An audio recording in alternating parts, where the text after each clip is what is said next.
like to talk over a very brief example of two-line playing, implying some chords and inversions here, and perhaps these relationships on the fingerboards and these shapes will allow you to start moving around and improvising in this style if that's what you wish to do. So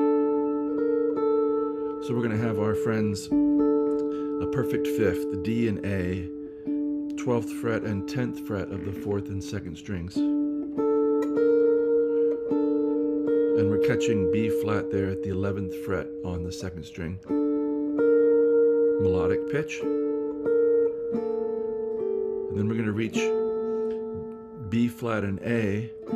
This is 13 and 10, strings 5 and 2. And that's an appoggiatura, which means it's a non-chord tone that's landing on the beat right here, and it resolves. So we get B flat and G. Temptation might be to say it's part of G minor, but really I'm hearing this as part of A7 flat 9. This would be the flat 9 and the flat 7 of A7 flat 9. If we take this shape, now we have, by moving down a minor third to 10 and 9, this is the flat 7 and 5th of A. Here's the 5th and 3rd of A7 flat 9, frets 7 and 6. If we get all the way down here, we're at frets 4 and 3. And you can hear the implied root there of A open. So now, with that in mind and in your ears,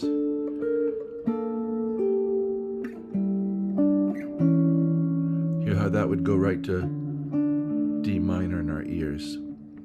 A lot of this is about anticipating resolutions and anticipating where the lines might go, and also knowing enough progressions that if you choose a certain switch track, you can take it there.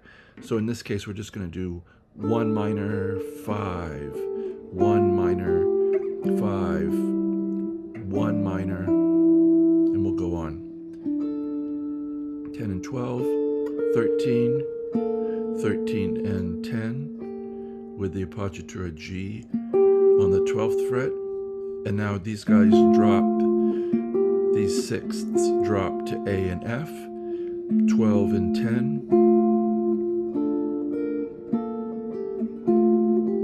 And we're coming up.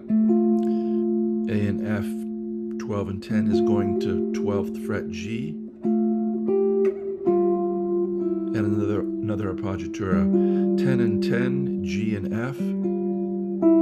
Coming down to E, releasing. 9th fret. And now we're going to come together. We've had a voice exchange.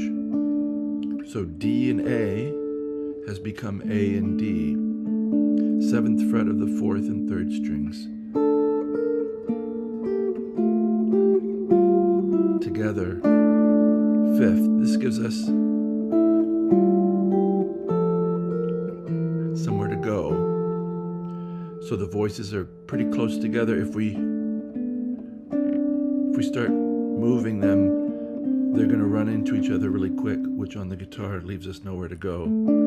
So the 7th fret interval of a 4th, A and D. We're going to raise up the melody to the 9th fret, 7, 9. Little finger's great here because we're going to come together at the 10th fret of the 5th and 3rd strings, G and F, E, G and F. Keep going to where we have G and G. This is now 10 and 8. And we come out to, which could be heard as a first inversion D minor chord, F and A. 8 and 10. We're going to raise up to the upper neighbor here. So from 10 to 11. And we're going to lower that bass so we get some contrary motion.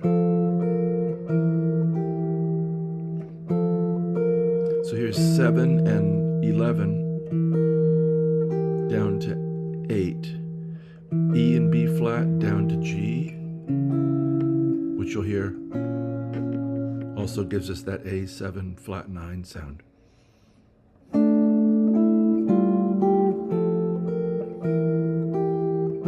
And we can resolve here to F and A 8 and 10. You could put the D on top there if you want.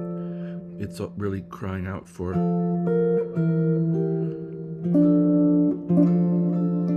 that D in the middle there on the 7th fret of the 3rd string.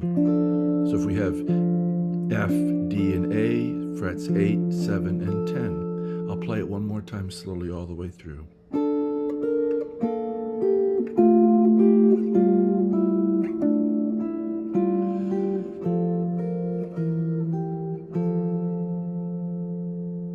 And just one little side note too, I notice my breathing.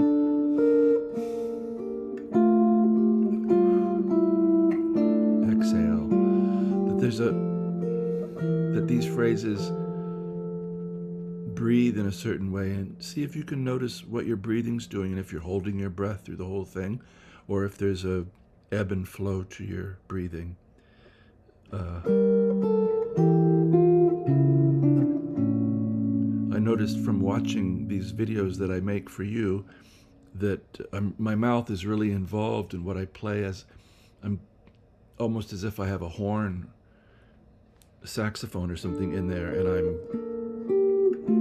phrasing it with my lips as well.